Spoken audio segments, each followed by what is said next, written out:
Hello friends, welcome to Study Stage. तो आज की इस वीडियो में हम लोग विलोपन विधि और प्रतिस्थापन विधि से समीकरण हल करना सीखेंगे। यानी आपको जो है विलोपन विधि को बनाने के लिए एक अलग वीडियो नहीं देखना पड़ेगा और प्रतिस्थापन विधि से समीकरण को बनाने के लिए कोई एक अलग वीडियो देखने की जरूरत नहीं है। आप सिर्फ इसी एक वीडियो में विलोपन विधि और प्रतिस्थापन विधि से समीकरण को हल करना सीख जाएंगे। बहुत ही इंपॉर्टेंट है विलोपन विधि और प्रतिस्थापन विधि, क्योंकि आपकी 10th क्लास की एग्जाम में 100% चांस रहता है कि विलोपन विधि और प्रतिस्थापन विधि से क्वेश्चन पूछा जाता है और वो क्वेश्चन 5 नंबर का होता है। ठीक, और दोनों को बनाने के बाद लास्ट में हम ये भी जानेंगे कि विलोपन विधि और प्रतिस्थापन विधि दोनों में क्या डिफरेंस है, क्या अंतर है। ठीक, तो चलिए सबसे पहले हम इस समीकरण को जो दिया हुआ है, इस समीकरण को हम विलोपन विधि से सॉल्व करते हैं। तो ये हमारा पहला समीकरण क्या है, 3x + 4y = 10, यानी हमारा ये पहला समीकरण हो गया।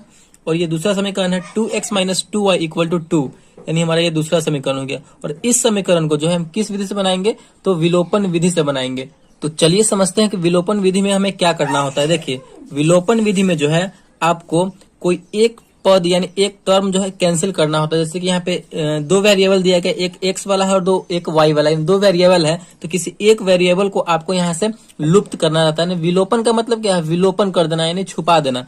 तो हमें यहाँ से कैंसिल करना रहता है किसी एक वेरिएबल को, या आप x को कीजिए या फिर y को कीजिए। ठीक, कैंसिल आउट करना होता है। तो हम कैसे करेंगे, यहाँ पे 3x है, नीचे में 2x है, इसमें y वाले में 4y है और नीचे में 2y है। तो हमें कैंसिल आउट करने के लिए एक मतलब समीकरण जो वेरिएबल है वो सेम होना चाहिए। यानी यहाँ पे 3x है तो यहाँ भी 3x होना चाहिए कैंसिल करने के लिए। अगर इसमें 4y है, इसको कैंसिल करना y वाले को, तो यहाँ 4y है ना, तो यहाँ भी हमें 4y करना होगा। मतलब इस टाइप से हमें करना है। तो आप x और y दोनों में से किसी एक वेरिएबल को कैंसिल कर सकते हैं। तो चलिए हम यहाँ पे x वाले टर्म को कैंसिल करते हैं। देखिए यहाँ पे 3x है, यहाँ पे 2x, दोनों तो सेम है नहीं। तो हमें सेम करने के लिए क्या करना होगा कि जो ये वाला नंबर है इसको हम ऊपर में गुना कर देंगे और इसी नंबर से हम नीचे में गुना कर देंगे, तो दोनों सेम हो जाएगा। 3 से हम नीचे वाले पूरी समीकरण 2 में करेंगे तो 3 दूना 6x हो जाएगा, फिर पूरे में हो जाएगा। फिर 2 से करेंगे तो 3 में करेंगे तो 2 3 6, यानी हमारा ये यहाँ पे सेम हो जा रहा है। तो कैसे कर देंगे, इस 2 से हम समीकरण 1 में 2 से गुना कर देंगे और समीकरण 2 में हम 3 से गुना कर देंगे। आप समझ रहे हैं ना, बस इसी टाइप से आपको करना है। मतलब आपको ध्यान से समझते चलना है। तो गुना करेंगे तो समीकरण 1 में जो है ये 2 से पूरा में गुना हो जाएगा। तो गुना कीजिए, हमारा नया समीकरण बन जाएगा 3 दूना 6x प्लस है तो प्लस, फिर 2 से 4 में करेंगे तो 4 दूना 8y = 10 में 2 से करेंगे तो 10 दूना 20। हमारा ये समीकरण तीसरा बन गया, हमारा ये नया समीकरण बन गया। फिर 3 से इस पूरी समीकरण में होगा तो 3 दूना 6x, माइनस है तो माइनस, फिर 3 में 2 से करेंगे 3 दूना 6y, फिर = 3 में 2 से करेंगे तो 3 दूना 6। ये हमारा चौथा समीकरण हो गया, नया समीकरण बन गया। अब हम यहाँ पे देखिए एक टर्म बिल्कुल सेम हो गया, यानी वेरिएबल सेम है। 6x ऊपर भी है और 6x नीचे भी है, तो दोनों यहाँ पे कैंसिल हो जाएगा। तो चलिए यहाँ पे हम कैंसिल करते हैं। तो 6x प्लस में ऊपर भी और 6x नीचे में प्लस में है, तो इसको हम घटाएंगे तभी ना कैंसिल होगा। मतलब 6x में से 6x अगर घटेगा तो यहाँ पे 0 हो जाएगा, यहाँ पे कट जाएगा। तो यहाँ पे जैसे हम आप एग्जाम में लिखेंगे 10th क्लास के एग्जाम में, बोर्ड एग्जाम में, बिल्कुल उसी प्रकार हम बनाएंगे और जिससे कि आपको 5 में 5 नंबर मिल सके। तो यहाँ पे हम लिखेंगे समीकरण 3 और 4 को घटाने पर, समीकरण 3 और 4 को यहाँ पे हम घटाएंगे तो घटाइए 6x + 8y = 20 है हमारा तीसरा। चौथा है 6x - 6y = 6 है। तो इसे हम घटाएंगे, घटाइए। 6x प्लस में है और नीचे हम घटा रहे हैं तो माइनस का चिन्ह रहेगा, तो 6x यहाँ पे माइनस में हो गया, तो यहाँ पे ये कैंसिल हो जाएगा क्योंकि बराबर में कैंसिल हो जाएगा। देखिए नीचे वाले चिन्ह को हमेशा आपको देखते चलना है। आप यहाँ पे माइनस का चिन्ह हम क्या कर रहे हैं, तो घटा रहे हैं। तो माइनस यहाँ पहले से है, ऊपर वाले को नहीं देखना है, इसको देखना है। तो माइनस यहाँ पहले से है और हम माइनस कर रहे हैं, तो माइनस और माइनस मिलकर क्या होता है, तो प्लस होता है। तो अब हमारा ये दोनों जुड़ जाएगा, ऊपर वाला भी हमारा प्लस में हो गया, नीचे वाला भी हमारा प्लस में हो गया। ठीक, तो 8 और 6 को जोड़ेंगे तो हमारा हो जाएगा 14। y है तो y, घटा रहे हैं तो घटाइए। यहाँ पे प्लस का यहाँ पे चिन्ह है, माइनस है तो माइनस प्लस मिलकर होता है माइनस, तो घटाइए। 20 में से 6 जाएगा तो यहाँ पे हमारा बचेगा 14।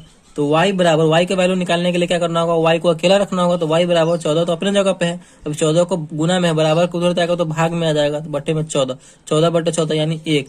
यानी हमारा जो है यहाँ पे y का वैल्यू निकल के चला आया, y = कितना आ गया, तो 1 आ गया। इस प्रकार हमारा y का वैल्यू निकल के आ गया। अब हम इसी y की मदद से समीकरण 1 में या फिर समीकरण 2 में y का वैल्यू रख देंगे तो हमारा x का वैल्यू भी निकल कर चला आएगा। तो चलिए हम समीकरण 1 में आप या फिर 2 में किसी में भी रख सकते हैं। तो समीकरण 1 में हम इस y का वैल्यू रखते हैं।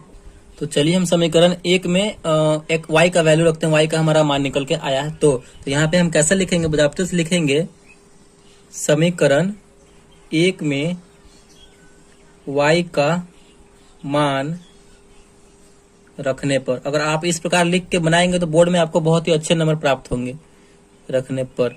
चलिए हमारा समीकरण 1 क्या है, 3x plus 4y equal to 10 है। तो हमें y का मान रखना है, यानी y के जगह पर 1 रखना है। तो यहाँ पे हो जाएगा 3x प्लस 4 और y के जगह पर 1 आया है तो 1 लिखेंगे बराबर 10। 3x प्लस 4 में 1 से गुना करेंगे तो 4 हो जाएगा बराबर 10। तो 3x बराबर क्या हो जाएगा, 4 प्लस में है, बराबर के उधर जाएगा तो माइनस में हो जाएगा। 10 तो अपने जगह पर है, ये ना उधर जा रहा है, तो प्लस है तो माइनस हो जाएगा, माइनस यहाँ पे 4 हो जाएगा। तो 3x बराबर क्या हो जाएगा, 10 में से 4 जाएगा तो बचेगा हमारा 6। तो x बराबर क्या हो जाएगा, 6 जगह पे है अपने। अब 3x को हम उधर भेज रहे हैं, यानी गुना में है, बराबर को हो जाएगा तो भाग में आ जाएगा, यानी 6/2। ये कटेगा तो कितनी बार में यहाँ पे, सॉरी 6/3 है, 3 है यहाँ पे, तो 3 आ जाएगा। तो 3 दूना 6 यानी 2, यानी हमारा फाइनली जो है x का मान आ गया 2, y का मान आ गया 1।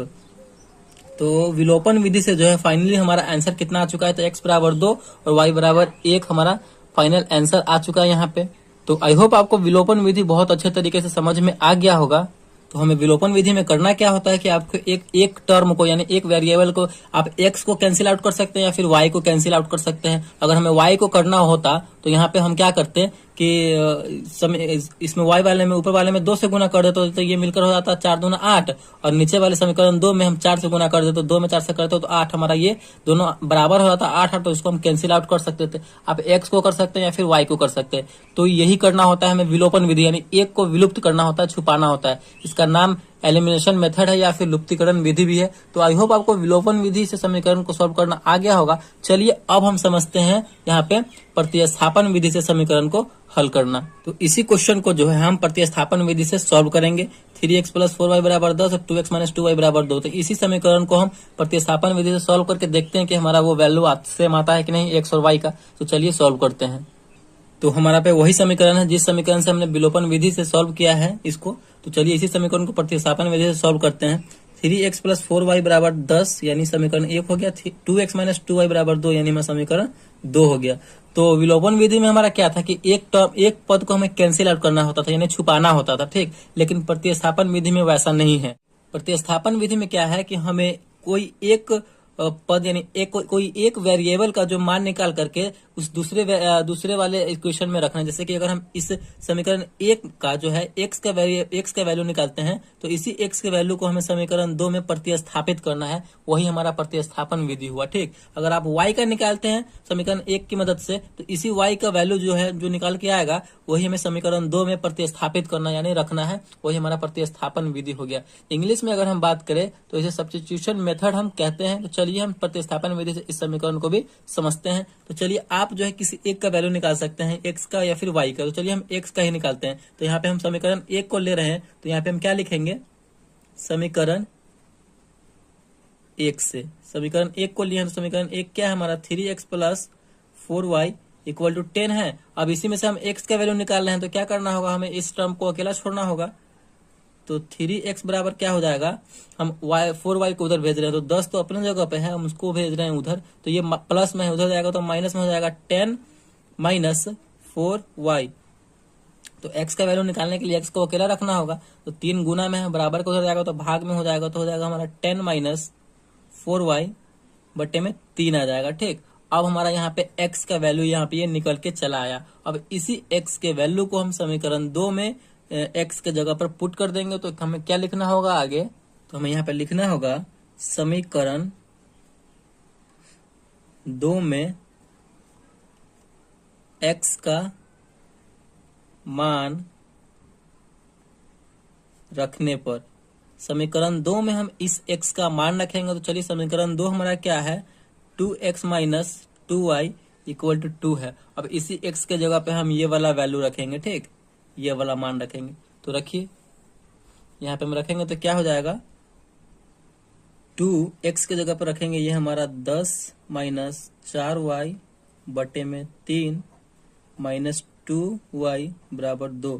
इसे हम सॉल्व कर देंगे तो यहाँ पे हमारा सिर्फ एक y वाला टर्म बच रहा है, तो हमारा y का वैल्यू यहाँ से निकल के चला आएगा। ठीक, इसी प्रकार आपको करना है, बस आप समझते चलिए कि किस टाइप से बन रहा है, किस तरीके से ये बन रहा है। ठीक, तो चलिए गुना कीजिए, यानी इस 2 से हम इस पूरे वाले में ऊपर वाले में गुना हो जाएगा, तो 10 में 2 से करेंगे तो 10 दूना 20 माइनस 4 दूना 8y बटे में 3 माइनस 2y बराबर 2। इस 2y के नीचे कुछ भी नहीं है, तो इसका मतलब क्या 1 है, तो हम 3 और 1 का एलसीएम लेंगे तो हमारा कितना होगा, 3 और 1 का एलसीएम तो 3 ही होगा।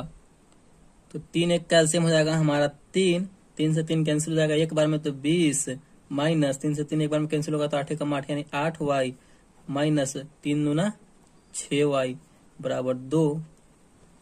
चलिए ये आपको समझ में आया, तो नहीं आया होगा तो कमेंट में बताइएगा, हम आपको कमेंट का रिप्लाई करके बता देंगे। चलिए यहाँ पे देखिए अब 20 माइनस 8y और माइनस 6y, तो माइनस 8y और माइनस 6y मिलकर कितना हो जाएगा, तो माइनस 14 हो जाएगा कि 8 और 14, और y है तो y, माइनस में था तो माइनस में लगा देंगे, बटे में 3 है तो 3 बराबर 2। ठीक, उसके बाद क्या होगा, उसके बाद देखिए इस 3 को हम उधर भेज देंगे क्योंकि ये भाग में है, बराबर को उधर जाएगा तो गुना में हो जाएगा, तो 20 माइनस 14 y बराबर 2, और भाग में है बराबर को हो जाएगा तो गुना में, तो 3 गुना हो जाएगा 6।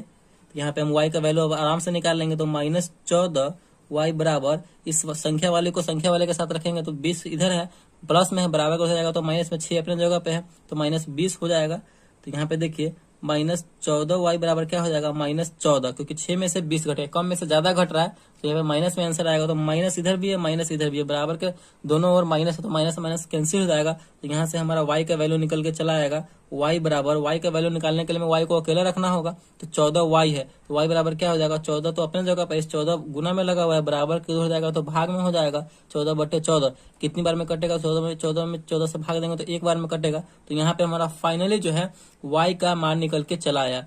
तो y का मान जैसे ही निकल के आया है तो हम समीकरण 1 में 2 में या फिर किसी में भी रख देंगे तो हमारा x का मान भी निकल के चला आएगा। ठीक, तो यहीं पे आपको सॉल्यूशन उसका बना के दे रहे हैं। समीकरण 1 में यहाँ पे लिख सकते हैं आप, समीकरण 1 में y का मान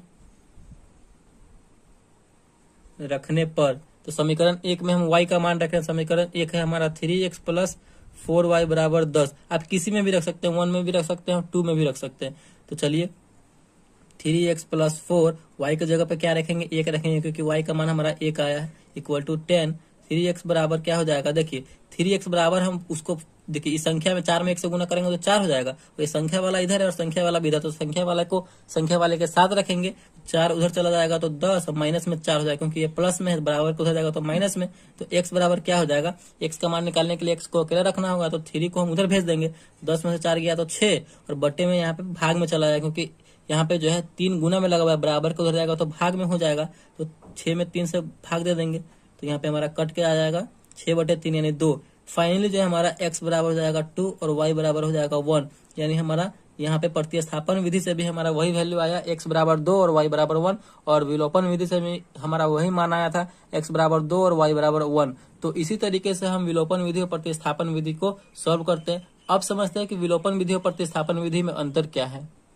देखिए विलोपन विधि में क्या करना होता है कि विलोपन विधि में हमें एक पद को यानी एक वेरिएबल को आपको विलुप्त करना रहता है, यानी छुपाना रहता है। विलोपन विधि का मतलब ही वही है, यानी एलिमिनेशन मेथड, यानी हम आप एक्स को कट कर दीजिए या फिर वाई को कट कर दीजिए, जो आपको मतलब, लेकिन दोनों सेम होना चाहिए। ठीक, और प्रतिस्थापन विधि में क्या होता है कि आपको किसी एक का वैल्यू निकाल करके, किसी एक या टर्म का यानी एक्स का या फिर वाई का वैल्यू निकाल करके दूसरे समीकरण में प्रतिस्थापित करना, यानी उसका मान रखना, वही हमारा प्रतिस्थापन विधि हुआ। विलोपन विधि में आपको छुपाना है और प्रतिस्थापन विधि में आपको उसका मान उठा करके दूसरे समीकरण में प्रतिस्थापित करना है। बस यही डिफरेंस है प्रतिस्थापन विधि और विलोपन विधि में। एकदम 110% एग्जाम में पूछा ही जाता है, तो दोनों को अच्छे तरीके से आप समझ लीजिए। तो आई होप वीडियो आपको बहुत अच्छे तरीके से समझ में आ गया होगा और विलोपन विधि और प्रतिस्थापन विधि से समीकरण को हल करना सीख गए होंगे। तो वीडियो अगर आपको अच्छा लगा और पसंद आया तो प्लीज वीडियो को एक लाइक कीजिएगा, और चैनल पर नया है तो चैनल को सब्सक्राइब जरूर कीजिएगा। Thank you.